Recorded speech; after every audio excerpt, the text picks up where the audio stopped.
Good morning, witches. It is very early today. It's Monday morning. I'm not sure what the date is, but I wanted to do this video quick because yesterday I had such a hard time.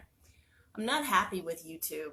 On my phone, I have a little icon. It's a video camera icon, so I clicked on that.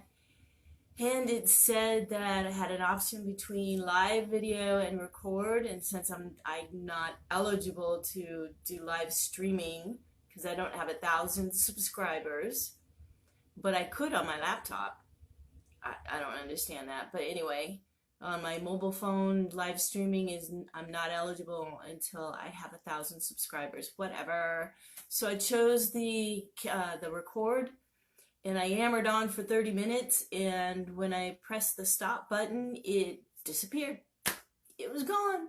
So I tried it again, and I just went for 5 minutes, and it seemed to save that. So I think there's a time limit. And I didn't have time to dig into it. And I do have that. There's a setting that only allows 15 minutes, and you can change that to unlimited, and I'm eligible for unlimited. But maybe that's changed for mobile. I don't know. I don't understand it. Anyway, so I'm doing this video just to explain that. And also our connection to the internet is really crappy. And, but I can use it.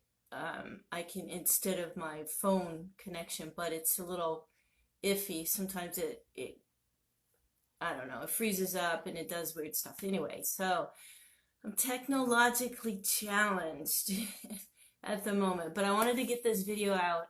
I want to talk about manifesting, some things that I've learned from my own personal experience that pertains to casting spells.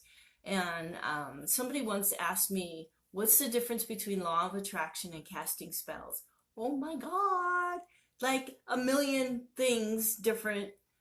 For one, we use all kinds of symbols like candles and colors, and we use herbs and oils and sage and all sorts of different things. We move our body. We use a wand if for those who so choose, and we have all sorts of different tools at our hands that can help us focus and channel that energy into what it is that we're trying to manifest. So I think we are heads and shoulders above law of attraction people. Just my opinion. Okay, so law of attraction, if you're familiar with it, you know that they talk about think positive, catch your thoughts, watch your thoughts. If you have negative thoughts, quickly change them to positive thoughts. Not bad advice at all. However, if you have toxic beliefs, you have been running those beliefs over and over and over since infancy, and reinforcing those beliefs over and over for however years old you are. So they go on hundreds of thousands of times, repeats it in your mind. Those thoughts are there in the back of your mind. I'm not good enough, I'm not smart enough, I'm not good enough, I'm not smart enough, over and over and over and over and over and over and over and over. So when you come up with a affirmation, I am brilliant, I'm a genius, whatever it is, you might say it for maybe at the most 100 times, right? Then once you're done and you go off on your own way and you get in your car and you drive, or you're at work, you're doing stuff, you're not saying your affirmation. Guess what's bubbling up in the background? I'm not good enough, I'm not smart enough, I'm not good enough, I'm not smart enough. So it's a matter of, okay, I have a sickness, an illness, and I have a remedy. So the affirmation is the remedy, and the sickness is I'm not good enough, I'm not smart enough, and other toxic beliefs. So that goes up in strength and intensity. And say in the morning you say your affirmations, and maybe it goes like this a little bit, but then when you go about your day and you go on doing other things, then it shifts back this way because you're not saying your affirmations. So I don't know about you, but I don't have 8 hours, 12 hours to sit and say affirmations. And I've got to use my mind, my focus and consciousness to do other things, get the laundry done, pick things up, make sure I put clothes on before I go to work, decent clothes, no shorts, thongs, even though I would love to. Um, but I have to use my mind for other things, so it takes it away from saying all those affirmations. Okay, so once you deal with your subconscious beliefs, then it's much easier. Now, getting into the law of attraction talks about feeling good, and that is so, so important. That's why I teach my students to process their emotions so they're not stuck in, I'm hurt, I'm hurt, I'm hurt, I'm hurt. This person said something mean to me, and I'm hurt, I'm hurt, I'm hurt. And then you get into, I'm angry at them, and I'm resentful for them for saying what they said. And then you get frustrated, and then you get worried about, is it going to happen again? And then all sorts of things happen, and your emotions are just churning within you. So if you process them, you can get them out of the way and look at it without your ego, because your ego really gets involved. If you don't feel good, you are in ego. Process your emotions, and you get your ego to sit in the corner, and then you can see objectively what is really happening. Maybe you're just having a bad day. Maybe you misinterpreted. Maybe you misunderstood. Maybe there's something else going on. Maybe they're having a bad day. That doesn't mean it's okay for them to have bad behavior. It's not. But it's good to understand so that you don't jump into anger and resentment and all of this stuff. It helps to understand the other person, but that doesn't mean it lets them off the hook. Okay. So feeling good is a whole lot easier when you understand everybody's in their ego, everybody's crying for help and love and wanting to be safe and in this world. And that's why they act the way they act, and they have subconscious beliefs, toxic beliefs that are causing them to misbehave, to behave poorly. So getting into that feeling of feeling good is very important when casting your spells. You don't want to do a spell when you are in ego, because it will send out that vibration to the universe, and you'll get more of the same. So you want to process those emotions, and there are many different ways of doing it. Exercise is one good way. Breathing is very, very important, and what I teach is to do a forced inhale, forced exhale. The idea is to hyperventilate a little bit, so about 3 to 5 rounds, unless you're an athlete or unless you're really you practice pranayama a lot, which is breathing exercises in yoga. Then you would want to go longer until you can get that lightness, that lightheadedness, and then just exhale and just hold the breath out just for a few seconds and really just feel it. Just feel that lightness, and then just breathe normally, but just really focus in on that lightness, because that's what spirit feels like. When you're in spirit, it feels light, it feels joyful, it feels good, comforting, it feels safe and secure, and that's what we're all looking for. So then you cast your spell, or even writing your spell, even focusing on what I want to manifest. I want to do all that first, and then write my spell. But it's important to build up the energy that is that makes you an energetic match to what your spell is going to manifest for you. So that's very, very important. Okay, I want to get into health. And health is such a deep subject. There's so much to it, okay? So I don't want to go too deep into it. I will recommend on YouTube Dr. Berg, B-E-R-G, Dr. Berg. And when I put this on YouTube, I have to download it, which takes time, and I can't do it right now. I'm on my way to work. But I'll download it at work. I got a much faster internet connection, so I'll do it there. And I'll put it up on YouTube, and I'll put links to Dr. Berg's videos that I was watching about menopause. Now, those of you who haven't gotten to menopause yet, or if you're a guy, you still want to listen up, because you might have a mother, you might have a sister, you might have a girlfriend, or maybe you're married to your wife. So you want to understand menopause and perimenopause and postmenopause. Just have a basic understanding. And those of you who haven't gotten there yet, you need to pay attention, because when you get there, what's going to happen is, pow, right in the kisser. If you're not ready for it, if your body's not ready for it, it's going to hit you in the face, all right? So what you want to know about menopause is that the hormones get out of whack, right? And what it is it's transitioning from your estrogen being released from your ovaries to estrogen being released from your adrenals. And if you have adrenal fatigue or any kind of stress on your adrenals, it's going to be hell. It's going to be hell. You're not going to be able to sleep at night, and you're not going to be able to stay awake during the day. And that's classic cortisol overload, too much cortisol. And then it becomes fatigue, and I believe, if I remember right, it's the cortisol that controls heat. So it starts fluctuating because it's stressing out, because not having the ovaries, I'm just assuming that transitioning, your estrogen is dropping, but it's surging at the same time.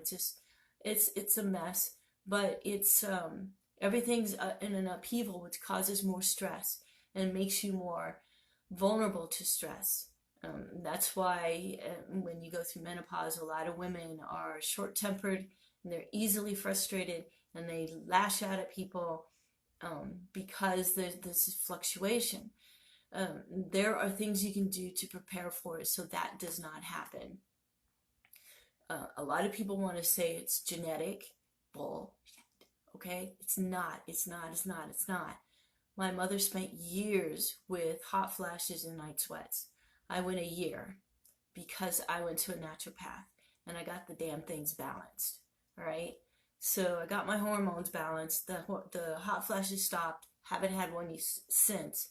There's no need, no reason to suffer with night sweats and hot flashes and irritability and all of that stuff. You don't need to go through it. This, I believe, will mess up your manifestation, because you've got this energy that's surging and just churning within you, and no amount of breathing is going to make it go away. All right? So I want to mention that, and one of the ways you can balance your hormones is through eating a lot of cruciferous vegetables, and I mean a freaking lot. Dr. Berg has kale that he manufactures, a kale product that's dry, and you can just mix it in with stuff, and then you can get the huge amount. Also DIM, which is something that is in cruciferous vegetables that really helps with the menopausal symptoms. I've not tried it, but from what I understand, the DIM is extracted out and concentrated so that you don't have to eat like 16 bowls of Brussels sprouts to get it, get the amount that you need. So look into it. I like Dr. Berg. He's not pharmaceutical grade, so I don't know. Just I think supplements that are not pharmaceutical grade, they cut corners.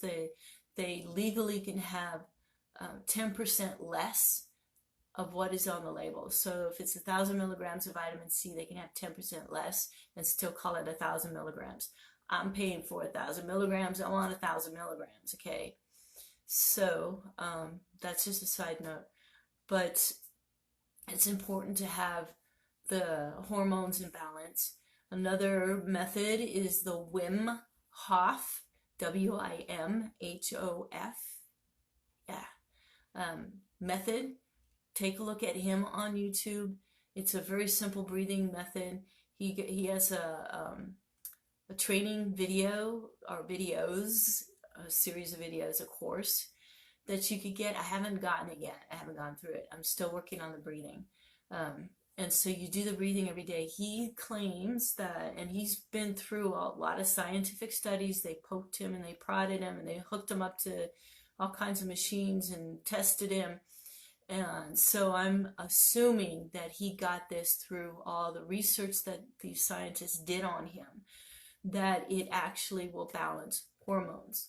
Now, I have a feeling it balances neurotransmitters, but I don't know about estrogen and insulin and cortisol, which are three nasties, okay? If they are not in balance, they screw everything up. And a lot of times the thyroid gets attacked, but it's all because it's out of balance. So before, your doctor tells you need to be on Synthroid for the rest of your life, check out balancing your hormones and getting your body to feel comfortable, relaxed, and then most likely your thyroid will heal itself. So that's why I stay away from doctors. Dang it. They just don't understand. They don't know. They haven't been trained. They've been trained through the pharmaceutical companies. And so if there's no drug for it, like AFib, there's no drug to correct it, they say it can't be cured. It can. It's a mineral deficiency. You get your nutritional balance back in order, and AFib will go away. It happened to a friend of mine. He was asking questions. Where did this come from? How do I get rid of it? How do I cure it? And they were pissed off at him, the doctors were, because he kept asking them questions they couldn't answer. And there's no drug for it, so they don't get training on it. Okay, so I'm off that soapbox. Sorry, I keep ranting. Okay, so I gotta go in a few minutes, but I wanted to touch base with you and feel good, and your spells will come true. They'll happen. Another person that I follow on YouTube, Thunder Wizard, he's very interesting. He talks about manifesting, and he says whenever he loves to surf, that is just makes his life just wonderful. It brings him so much joy. He notices with his own business that when he hasn't been surfing for a while, that he sees a slowdown. And then when he realizes it makes time to go surfing, then all of a sudden his business just starts blooming. Okay, he gets more customers and more students come to him. This is one of the reasons why I tell my students, make a list, 1 to 10, at least 10 items or 10 things that you can do every day that will bring you joy. Do these things. Make time, take the time, and when you do that, you're nurturing, it's part of nurturing your emotional needs because it makes you feel valuable, it makes you feel worthy. When you do that for yourself, it's infinitely more powerful than somebody else doing it to you. Somebody else trying to show you that you're valuable, that you're a beautiful person and whatnot. When you have, I'm not good enough, I'm not smart enough, yada, yada, yada, going on in the background, you're going to like, yeah, thank you. Sure, yeah, you're just saying that. Yeah, thanks a lot. And you're not going to believe it. But when you make this list and you take the time to take a bubble bath or to pick up your favorite book and read and have a cup of coffee or tea, your favorite, and curl up on the sofa with your fur baby, that, when you take time to do that, you're telling yourself you are valuable and that you are good. You're good enough. You're smart enough. You're a decent person. You're a spiritual person. All these things are boosted within you, and your confidence is boosted. And it's far more powerful than if somebody else tries to comfort you and build you up, because you don't believe it. So when you do it for yourself, then you start believing it. Okay, when you do those things and then do a spell, holy crap, watch out, okay? So that's it. I gotta run, but I wanted to touch base and let you know. So I'm not sure where to go from here. I might just do these videos early morning like this. It's 4:30, and I gotta leave at 5, so I got some things to get together before I leave. And I'm working 10-hour days this week, so yay me. So I'm gonna let you go. Have a wonderful week, and I will talk to you when I talk to you. Love you guys. Blessed be.